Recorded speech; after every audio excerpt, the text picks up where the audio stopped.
Stock മാർക്കറ്റിൽ നിന്ന് എല്ലാ മാസവും 50,000 രൂപ കിട്ടാനുള്ള വഴി അന്വേഷിച്ച് വന്നവരായിരിക്കും അല്ലേ? എങ്കിൽ നിങ്ങൾക്ക് വഴി തെറ്റിയിട്ടില്ല. നമുക്ക് ഇന്നത്തെ വീഡിയോയിൽ നോക്കാം ശരിക്കും നമ്മൾക്ക് 50,000 രൂപ എല്ലാ മാസവും ക്രെഡിറ്റ് ആവുമോ എന്നുള്ളത്. നിങ്ങളൊന്ന് ആലോചിച്ച് നോക്കിയാട്ടെ. നിങ്ങളിങ്ങനെ വീട്ടിൽ ടി വി ഒക്കെ കണ്ട് ചായയൊക്കെ കുടിച്ചിരിക്കുമ്പോൾ വലിയൊരു തുക നിങ്ങളുടെ ബാങ്ക് അക്കൗണ്ടിൽ സ്റ്റോക്ക് മാർക്കറ്റിൽ നിന്ന് ക്രെഡിറ്റ് ആവുന്നത് അടിപൊളിയല്ലേ? ഇങ്ങനെ വല്ല പ്ലാനും ഉണ്ടോ? ഉണ്ട്. ആ പ്ലാനിൻ്റെ പേരാണ് ഡിവിഡൻഡ്. ഡിവിഡൻഡ് എന്ന് പറയുന്നത് ഒരു കമ്പനീൻ്റെ ലാഭവിഹിതം, പ്രോഫിറ്റിൻ്റെ ഒരു ഭാഗം ആ കമ്പനിയുടെ ഷെയർ ഹോൾഡേഴ്സ്, അതായത് ഓഹരി ഉടമകൾക്ക് നൽകുന്ന പണമാണ്. യെസ്, നിങ്ങളൊരു കമ്പനിയിൽ ഇൻവെസ്റ്റ് ചെയ്തിട്ടുണ്ട്, ആ കമ്പനിക്ക് നല്ല ലാഭം കിട്ടിക്കഴിഞ്ഞാൽ ആ കമ്പനി ആ ലാഭത്തിൻ്റെ ചെറിയൊരു പോർഷൻ നിങ്ങൾക്ക് ഡിവിഡൻഡായിട്ട് തരാം. ആ ഡിവിഡൻഡ് അവർ നമ്മുടെ ബാങ്ക് അക്കൗണ്ടിലേക്ക് ഡയറക്റ്റായിട്ട് ക്രെഡിറ്റ് ചെയ്യും. അടിപൊളിയല്ലേ? എന്നാൽ നമുക്ക് നോക്കാം എല്ലാ മാസവും 50,000 രൂപയൊക്കെ ഡിവിഡൻഡായിട്ട് നമ്മൾക്ക് സ്റ്റോക്ക് മാർക്കറ്റിൽ നിന്ന് കിട്ടുമോ ഇല്ലയോ എന്നുള്ളത്. ഞാൻ നിങ്ങൾക്ക് റിയൽ സിനാരിയോ വെച്ച് കാൽക്കുലേറ്റ് ചെയ്ത് കാണിച്ചു തരാം. ഇന്ന് നമ്മൾ കുറേ കാര്യങ്ങൾ അൺലേൺ ചെയ്യാനും അതുപോലെ തന്നെ എൻലൈറ്റൻ ചെയ്യാനും പോവാണ്. റെഡിയല്ലേ? Let's start. നമുക്ക് സ്റ്റോക്ക് മാർക്കറ്റിലെ റിയൽ ആയിട്ടുള്ള ഒരു ഡിവിഡൻഡ് തരുന്ന കമ്പനീനെ എടുത്ത് തന്നെ കാൽക്കുലേഷൻ സ്റ്റാർട്ട് ചെയ്യാം. ഡിവിഡൻഡ് തരുന്നതിൽ വളരെ മുൻപന്തിയിലുള്ള നമ്മുടെ കോൾ ഇന്ത്യ ഷെയർ എടുത്ത് തന്നെ നമുക്ക് കാൽക്കുലേഷൻ സ്റ്റാർട്ട് ചെയ്യാം. മാസം 50,000 രൂപ വാങ്ങി പൈസക്കാരനാവണ്ടേ? നോക്കാം. കോൾ ഇന്ത്യ കഴിഞ്ഞ വർഷം ഒരു ഷെയറിന് ഏകദേശം 26 രൂപയാണ് ഡിവിഡൻഡ് ആയിട്ട് കൊടുത്തത്. അപ്പോൾ നിങ്ങൾക്ക് തോന്നും 26 രൂപയേ ഉള്ളോ, ഇത് കുറച്ച് കുറഞ്ഞു പോയല്ലോ അല്ലേ? സ്വാഭാവികം. അപ്പോൾ നമുക്ക് ഈ ഡിവിഡൻഡിനെ പറ്റിയിട്ടുള്ളൊരു കൃത്യമായിട്ടുള്ളൊരു ധാരണ നിങ്ങൾക്ക് ഉണ്ടാവണം. അതായത് കോൾ ഇന്ത്യ കഴിഞ്ഞ വർഷം ഡിവിഡൻഡായിട്ട് 26 രൂപ തന്നു. ബ്രിട്ടാനിയ എന്ന കമ്പനി കഴിഞ്ഞ പ്രാവശ്യം 73 രൂപയാണ് ഡിവിഡൻഡായിട്ട് തന്നത്. അപ്പോൾ നിങ്ങൾക്ക് കേൾക്കുമ്പോൾ തോന്നും എന്താ, എന്നാൽ പിന്നെ ബ്രിട്ടാനിയൻ്റെ ഷെയർ വാങ്ങിയാൽ പോരെ അല്ലേ? ഒരു തെറ്റുമില്ല, അങ്ങനെ തോന്നും. പൈസ കൂടുതലാണപ്പോൾ അവിടെ ഇൻവെസ്റ്റ് ചെയ്താൽ മതി തോന്നുമല്ലോ. പക്ഷേ ഡിവിഡൻഡ് തരുന്ന സ്റ്റോക്സ് വാങ്ങുമ്പം നമ്മൾ ഡിവിഡൻഡ് പെർ ഷെയർ അല്ല നോക്കേണ്ടത്, മറിച്ച് ഡിവിഡൻഡ് ഈൽഡാണ് നോക്കേണ്ടത്. ഫോർ എക്സാമ്പിൾ, കോൾ ഇന്ത്യ ഒരു ഷെയറിന് 26 രൂപ തരുന്നു ഞാൻ പറഞ്ഞു. ഈ കോൾ ഇന്ത്യൻ്റെ ഷെയർ പ്രൈസ് 405 രൂപയാണ്. ഇനി നേരെ മറിച്ച് ബ്രിട്ടാനിയ 73 രൂപ ഡിവിഡൻഡ് പെർ ഷെയർ ആയിട്ട് തരുന്നുണ്ടെങ്കിലും ബ്രിട്ടാനിയൻ്റെ ഷെയർ പ്രൈസിൻ്റെ വില എത്രയാ? 5,500 രൂപ. അതായത് 5,500 രൂപ ഉണ്ടെങ്കിൽ നിങ്ങൾക്ക് ഏകദേശം 13 കോൾ ഇന്ത്യ ഷെയർ വാങ്ങാം. അങ്ങനെയാണെങ്കിൽ നിങ്ങൾക്ക് 338 രൂപ ഡിവിഡൻഡ് ആയിട്ട് കിട്ടും. അപ്പോൾ ഈ രണ്ട് കമ്പനിയിൽ ഏറ്റവും നന്നായി ഡിവിഡൻഡ് തരുന്ന കമ്പനി ഏതാ? കോൾ ഇന്ത്യ ആണല്ലോ. അപ്പോൾ അതെങ്ങനെ നമുക്ക് അനലൈസ് ചെയ്യാം? ഇവിടെയാണ് ഡിവിഡൻഡ് ഈൽഡ് എന്ന വാല്യൂവിൻ്റെ പ്രസക്തി. ഡിവിഡൻഡ് ഈൽഡ് എന്ന് പറയുന്നത് നമ്മൾ കൊടുക്കുന്ന പൈസക്ക് എത്രയാണ് ഡിവിഡൻഡ് കിട്ടുക എന്നൊരു കണക്കാണ് തരിക.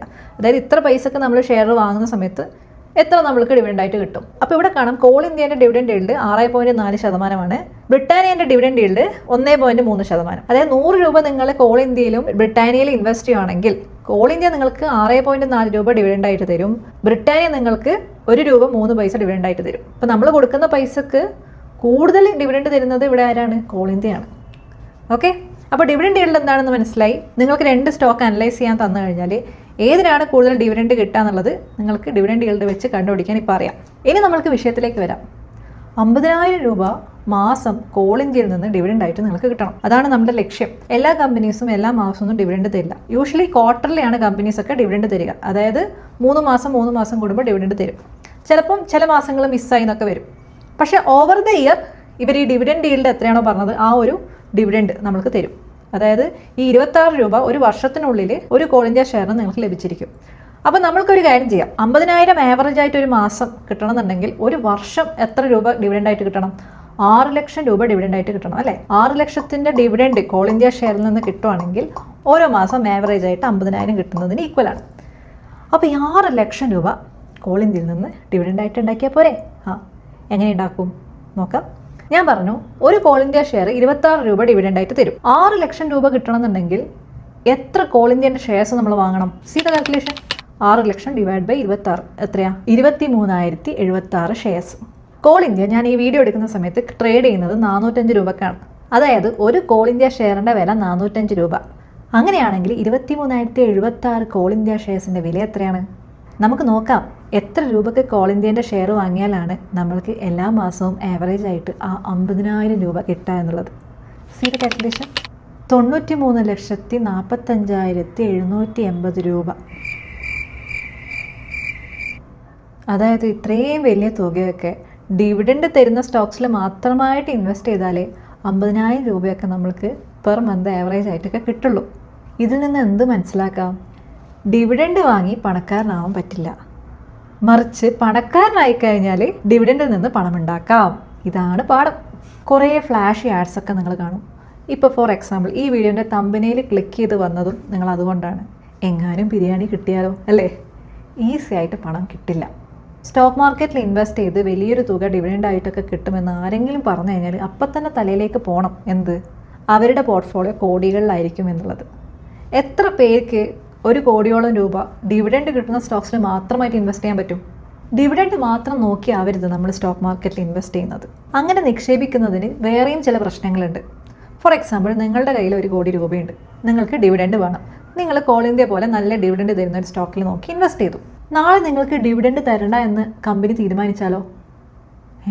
അപ്പോൾ ഡിവിഡൻഡ് തരൂലേ? യെസ്. ഡിവിഡൻഡ് എന്ന് പറയുന്നത് ഒരു ഗ്യാരണ്ടീഡ് സ്കീമൊന്നും അല്ല. അതായത് ഡിവിഡൻഡ് ഈൽഡ് ഇത്രയാണെന്ന് വെച്ചിട്ട് കമ്പനി നിങ്ങൾക്ക് ഇത്ര പൈസ ഡിവിഡൻഡായിട്ട് തരണമെന്ന് യാതൊരു നിർബന്ധവുമില്ല. ഞാൻ വീഡിയോൻ്റെ തുടക്കം പറഞ്ഞ പോലെ കമ്പനീൻ്റെ പ്രോഫിറ്റിൽ നിന്ന് ഒരു ഭാഗമാണ് ഡിവിഡൻഡായിട്ട് കൊടുക്കുന്നത്. ഒരു വർഷം കമ്പനിക്ക് നന്നായി പ്രോഫിറ്റ് ഇല്ല, അല്ലെങ്കിൽ ഒരു വർഷം കമ്പനി തീരുമാനിക്കുകയാണ് നമ്മൾക്ക് ഈ പണം ഉപയോഗിച്ച്, ഈ പ്രോഫിറ്റായിട്ട് കിട്ടിയ പണം ഉപയോഗിച്ച് കമ്പനിയിൽ തന്നെ റീഇൻവെസ്റ്റ് ചെയ്ത് കമ്പനിയെ വളർത്താം എന്ന് കമ്പനി തീരുമാനിച്ചു കഴിഞ്ഞാൽ ഡിവിഡൻഡ് ഇല്ല. അപ്പോൾ ഡിവിഡൻഡ് മാത്രം മനസ്സിൽ കണ്ട് കോടികൾ ഇൻവെസ്റ്റ് ചെയ്ത് നമ്മൾ ആരായി? തീർന്നിട്ടില്ല, ഇനിയുണ്ട്. ഡിവിഡൻഡ് എന്ന് പറയുമ്പോൾ നമ്മൾ ഏറ്റവും ഇമ്പോർട്ടൻ്റ് ആയിട്ട് പറയേണ്ട ഒരു കാര്യമാണ് tax. Yes, income tax. Dividends are taxable. നമ്മുടെ ഇൻകം സ്ലാബ് റേറ്റ് അനുസരിച്ച് ഡിവിഡൻഡിന് ടാക്സ് പിടിക്കും. ആദ്യം തന്നെ ഡിവിഡൻഡ് നമ്മളെ കയ്യിൽ കിട്ടുന്ന സമയത്ത് 10% TDS പിടിച്ചിട്ടാണ് നമുക്ക് കിട്ടുക. ഇനി ഇത്രയെല്ലാം കോടികൾ രൂപ ഒരു ഡിവിഡൻഡ് തരുന്ന ഒരു സ്റ്റോക്കിൽ തന്നെ ഇൻവെസ്റ്റ് ചെയ്യാൻ പറ്റണമെന്നുണ്ടെങ്കിൽ അയാൾ തീർച്ചയായിട്ടും 30% ടാക്സ് സ്ലാബ് റേറ്റിൽ വരുന്ന ആളായിരിക്കും. അങ്ങനെയാണെങ്കിൽ നമ്മൾ ITR ഫയൽ ചെയ്യുന്ന സമയത്ത് ബാക്കി 20% കൂടി നമ്മൾ ഇൻകം ടാക്സ് ആയിട്ട് കൊടുക്കേണ്ടി വരും. ഉദാഹരണത്തിന് നമ്മൾ നേരത്തെ പറഞ്ഞ ഈ കോൾ ഇന്ത്യയിൽ 6 ലക്ഷം രൂപ കിട്ടിയെന്ന് പറയുന്നില്ലേ, ആ 6 ലക്ഷത്തിന് 30% ടാക്സ് നമ്മൾ കൊടുക്കേണ്ടി വരും. ചുരുക്കി പറഞ്ഞാൽ 6 ലക്ഷമല്ല ഇൻഎഫക്റ്റീവ് നമുക്ക് കിട്ടുക. ടാക്സ് ഒക്കെ കഴിഞ്ഞ് 6 ലക്ഷത്തിന് 30% കുറക്കുക, അതായത് 1,80,000 രൂപ കുറച്ച് 4,20,000 രൂപയാണ് നമുക്ക് ഡിവിഡൻഡായിട്ട് കിട്ടുക. അതിൻ്റെ അർത്ഥം മന്ത്ലി ആവറേജ് ആയിട്ട് കിട്ടുന്നത് 50,000 രൂപയല്ല, മറിച്ച് 35,000 രൂപയാണ്. തീർന്നിട്ടില്ല കേട്ടോ, ഇൻഫ്ലേഷനും കൂടി ഇവിടെ എഫക്റ്റ് ആവും.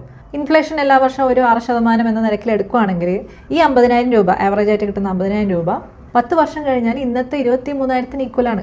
അതിൻ്റെ അർത്ഥം നമ്മളുടെ പണത്തിൻ്റെ പർച്ചേസിങ് പവർ കുറയുന്നു. അപ്പോൾ ഡിവിഡൻഡ് കിട്ടുന്ന സമയത്ത് ആ പണം നമ്മൾ സൂക്ഷിച്ച് വെച്ചിട്ട് കാര്യമില്ല, അത് റീഇൻവെസ്റ്റ് ചെയ്താലേ നമ്മൾക്ക് കാര്യമുള്ളൂ. ഇനി ഏറ്റവും ഇമ്പോർട്ടൻ്റ് ആയിട്ട് ഇൻവെസ്റ്റ്മെൻറ്റ് മൈൻഡ് സെറ്റിലേക്ക് വരാം.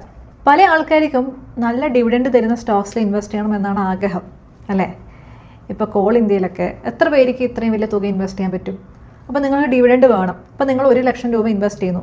ഒരു വർഷം 1 ലക്ഷം രൂപ ഇൻവെസ്റ്റ് ചെയ്ത് കഴിഞ്ഞാൽ ഒരു വർഷം ഏകദേശം 6,000 രൂപേൻ്റെ അടുത്തേ നിങ്ങൾക്ക് ഡിവിഡൻഡായിട്ട് കിട്ടുള്ളൂ. ഒരു വർഷം 6,000 രൂപ കിട്ടിയിട്ട് എന്ത് ചെയ്യാനാ? ഇതിൻ്റെ ഒരു കാൽക്കുലേഷൻ ഞാൻ കാണിച്ചു തരാം. എപ്പോഴും ഓർക്കുക, നല്ല ഡിവിഡൻഡ് തരുന്ന കമ്പനി എന്ന് പറഞ്ഞു കഴിഞ്ഞാൽ അവർ പ്രോഫിറ്റിൻ്റെ ഒരു ശതമാനം നമുക്ക് തരികയാണ്. അതിൻ്റെ അർത്ഥം അവർ പ്രോഫിറ്റ് റീഇൻവെസ്റ്റ് ചെയ്യുന്നില്ല. അപ്പോൾ കമ്പനിക്ക് വലിയൊരു ഗ്രോത്ത് ഉണ്ടാവണമെന്നില്ല, സ്ലോവർ ഗ്രോത്ത് ആയിരിക്കും. നേരെ മറിച്ച് എത്രയോ കമ്പനികൾ ഡിവിഡൻഡ് കൊടുക്കൂല, പക്ഷെ അവർ ആ കിട്ടുന്ന പ്രോഫിറ്റൊക്കെ അവർ ആ കമ്പനിയിൽ തന്നെ റീഇൻവെസ്റ്റ് ചെയ്തിട്ട് നമ്മൾക്ക് വലിയൊരു ക്യാപിറ്റൽ അപ്രിസിയേഷൻ ഉണ്ടാക്കി തരും. അതായത് നമ്മൾക്ക് നല്ല റിട്ടേൺസ് ഈ കമ്പനികൾ വാഗ്ദാനം ചെയ്യും. അപ്പോൾ എപ്പോഴും ഓർക്കുക, ഡിവിഡൻഡ് കിട്ടാൻ വേണ്ടി നമ്മൾ ഒരു പോർട്ട്ഫോളിയോ ക്രിയേറ്റ് ചെയ്യുകയാണെങ്കിൽ നമ്മുടെ പോർട്ട്ഫോളിയോൻ്റെ ഗ്രോത്ത് പൊട്ടൻഷ്യലാണ് ട്രേഡ് ഓഫ് ചെയ്യുന്നത്. ഞാൻ നിങ്ങൾക്കിതൊരു എക്സാമ്പിളോടെ കാണിച്ചു തരാം. നിങ്ങളടുത്ത് 1 ലക്ഷം രൂപയുണ്ട്. നിങ്ങൾ കോൾ ഇന്ത്യയിൽ തന്നെ ഈ 1 ലക്ഷം രൂപ ഇൻവെസ്റ്റ് ചെയ്തു എന്ന് വിചാരിക്കുക. നമുക്ക് നേരത്തെ കോൾ ഇന്ത്യ ആണല്ലോ എക്സാമ്പിളായിട്ട് എടുത്തത്. 5 വർഷം നിങ്ങൾ ഇതിൽ ഇൻവെസ്റ്റ് ചെയ്തു. ഇനി വേറൊരു കമ്പനി എടുക്കാം. ഞാൻ സ്മോൾ ക്യാപ്പ് ഒന്നും എടുക്കുന്നില്ല. കോൾ ഇന്ത്യ ലാർജ് ക്യാപ്പാണ്. ഞാൻ വേറൊരു ലാർജ് ക്യാപ്പ് സ്റ്റോക്ക് തന്നെ എക്സാമ്പിളിന് എടുക്കുകയാണ്. Indian Hotels Company Limited, IHCL, എന്താണ് നമ്മുടെ താജൊക്കെ വരുന്നത്, താജിൻ്റെ ഒക്കെ ഹോട്ടൽ, IHCL എന്നുള്ള കമ്പനി എടുത്തു. ഇതേ 1 ലക്ഷം രൂപ ഞാൻ ഇന്ത്യൻ ഹോട്ടൽസിൽ 5 കൊല്ലം ഇൻവെസ്റ്റ് ചെയ്തു. ഈ ഇന്ത്യൻ ഹോട്ടൽസ്, അതായത് IHCL ലിമിറ്റഡ്, ഈ കമ്പനി ഒരുപാട് ഡിവിഡൻഡ് ഒന്നും കൊടുക്കില്ല. അവരുടെ ഡിവിഡൻഡ് ഈൽഡ് 0.23% ആണ്. അപ്പോൾ അതായത് 1 ലക്ഷം രൂപ ഇട്ട് കഴിഞ്ഞാൽ 230 രൂപ എങ്ങാനായിട്ട് നമുക്ക് ഡിവിഡൻഡ് ആയിട്ട് കിട്ടും. അപ്പോൾ 5 വർഷം ഈ സ്റ്റോക്കിൽ നമ്മൾ ഇൻവെസ്റ്റ് ചെയ്തു. നമ്മൾക്കിത് കമ്പയർ ചെയ്ത് നോക്കാം, ആർക്കാണ് കൂടുതൽ ലാഭം കിട്ടുക എന്നുള്ളത്. കോൾ ഇന്ത്യയിൽ ഇൻവെസ്റ്റ് ചെയ്ത ആൾക്ക് തീർച്ചയായിട്ടും അതിൻ്റെ ഡിവിഡൻഡ് കിട്ടും. ഡിവിഡൻഡ് ഈൽഡ് 6.4% ആണെങ്കിൽ 5 വർഷത്തേക്ക് 32,000 രൂപ ഡിവിഡൻഡായിട്ട് ഇദ്ദേഹത്തിന് ലഭിക്കും. പക്ഷേ നമ്മൾ ഈ കോൾ ഇന്ത്യൻ്റെയും ഇന്ത്യൻ ഹോട്ടൽസിൻ്റെയും ഗ്രോത്ത് കമ്പയർ ചെയ്യുകയാണെങ്കിൽ 5 ഇയേഴ്സിൽ കോൾ ഇന്ത്യ 182% റിട്ടേൺസ് നൽകിയത്. നേരെ മറിച്ച് ഇന്ത്യൻ ഹോട്ടൽസ് ഏകദേശം 1,000%, 1,047% ഗ്രോത്ത് കൊടുത്തത്. അതായത് 10 മടങ്ങ് കൂടി. അപ്പോൾ നമ്മൾ കണക്ക് നോക്കുകയാണെങ്കിൽ 5 വർഷത്തിന് ശേഷം കോൾ ഇന്ത്യയിൽ 1 ലക്ഷം ഇൻവെസ്റ്റ് ചെയ്ത ആൾക്ക് 2,14,000 രൂപ കിട്ടുമ്പോൾ ISCL ലിമിറ്റഡിൽ ഇൻവെസ്റ്റ് ചെയ്ത ഒരാൾക്ക് 10,47,000 രൂപയാണ് കിട്ടുന്നത്. അപ്പോൾ ഇതിൻ്റെ അർത്ഥം നമ്മൾ ഡിവിഡൻഡ് സ്റ്റോക്സിൽ ഇൻവെസ്റ്റ് ചെയ്യണം എന്നല്ല. ഡിവിഡൻഡ് സ്റ്റോക്സിൽ എപ്പോഴാണ് നമ്മൾ ഇൻവെസ്റ്റ് ചെയ്യേണ്ടത്? നമ്മൾക്ക് സേഫ്റ്റിയാണ് ഇമ്പോർട്ടൻറ്റ്, സ്റ്റഡി ഇൻകം ആണ് ഇമ്പോർട്ടൻറ്റ്. എങ്കിൽ മാത്രമേ ഡിവിഡൻഡ് സ്റ്റോക്സിൽ ഇൻവെസ്റ്റ് ചെയ്തിട്ട് കാര്യമുള്ളൂ. നേരെ മറിച്ച് നമ്മൾ വെൽത്ത് ക്രിയേറ്റ് ചെയ്യാനാണ് ഉദ്ദേശിക്കുന്നതെങ്കിൽ ഡിവിഡൻഡ് സ്റ്റോക്സിൽ ഇൻവെസ്റ്റ് ചെയ്ത് കഴിഞ്ഞാൽ അത് നമ്മളെ പെട്ടെന്ന് വെൽത്തി ആക്കണമെന്നില്ല. ആൻഡ് ഓഫ് കോഴ്സ് നമ്മൾക്ക് എല്ലാവർക്കും അറിയുന്ന ഒരു കാര്യമാണ് stock markets are subject to market risk.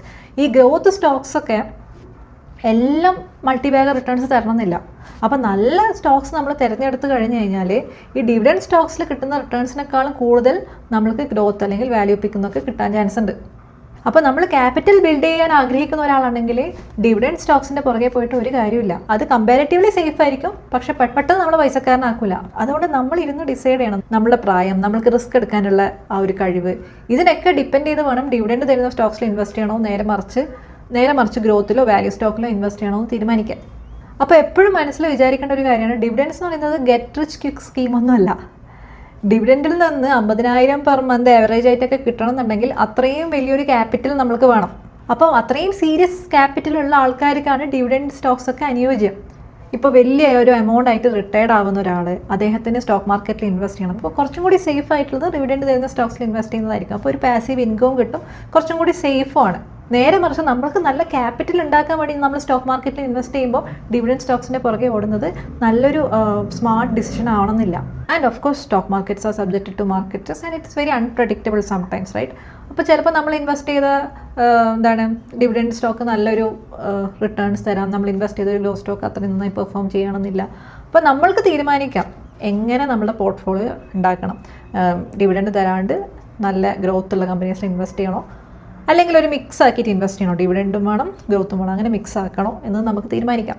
പക്ഷേ എനിക്ക് ഇത്രയും പറയാനുള്ളൂ, ഈ ഡിവിഡൻഡ് പാസീവ് ഇൻകം എന്നൊക്കെ പറഞ്ഞ് പല തലക്കെട്ടുകളും കാണുമ്പോൾ കണ്ണടച്ച് നമ്മൾ വീണ് പോകരുത്. നമുക്ക് ചിന്തിക്കാൻ പറ്റണം, പൈസയിൽ നിന്നാണ് പൈസ ഉണ്ടാക്കാൻ പറ്റുക.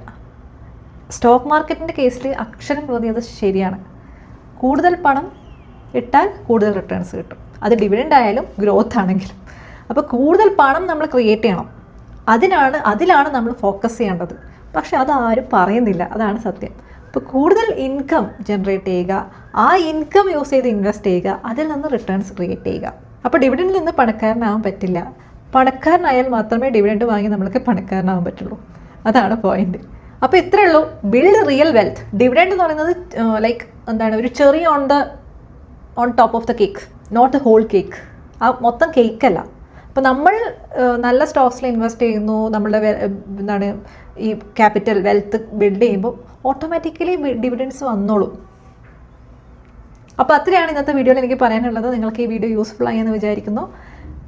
ഈ വീഡിയോ ഇഷ്ടപ്പെട്ടിട്ടുണ്ടെങ്കിൽ ഇന്ന് നമ്മൾ സംസാരിച്ച ഡിവിഡൻസും ഡിവിഡൻഡ് ഡീൽസും അതുപോലെ നമ്മൾ ഇൻവെസ്റ്റ് ചെയ്യേണ്ട ഒരു മൈൻഡ് സെറ്റ് എന്തായിരിക്കണം എന്നൊക്കെ നിങ്ങൾക്ക് ക്ലിയർ ആയിട്ട് മനസ്സിലായിട്ടുണ്ടെങ്കിൽ വീഡിയോ ലൈക്ക് ചെയ്യുക. നിങ്ങളുടെ വീഡിയോനെ പറ്റിയിട്ടുള്ള അഭിപ്രായങ്ങൾ താഴെ കമൻറ്റ് ചെയ്യുക. കൂടാതെ ചാനൽ സബ്സ്ക്രൈബ് ചെയ്യുക. Because I need some motivation to create more videos. Okay, ആ ഒരു ബൂസ്റ്റ് വേണം എനിക്ക്. അപ്പോൾ തീർച്ചയായിട്ടും ചാനൽ സബ്സ്ക്രൈബ് ചെയ്യുക. നമുക്ക് അടുത്ത വീഡിയോയിൽ കാണാം. Take care.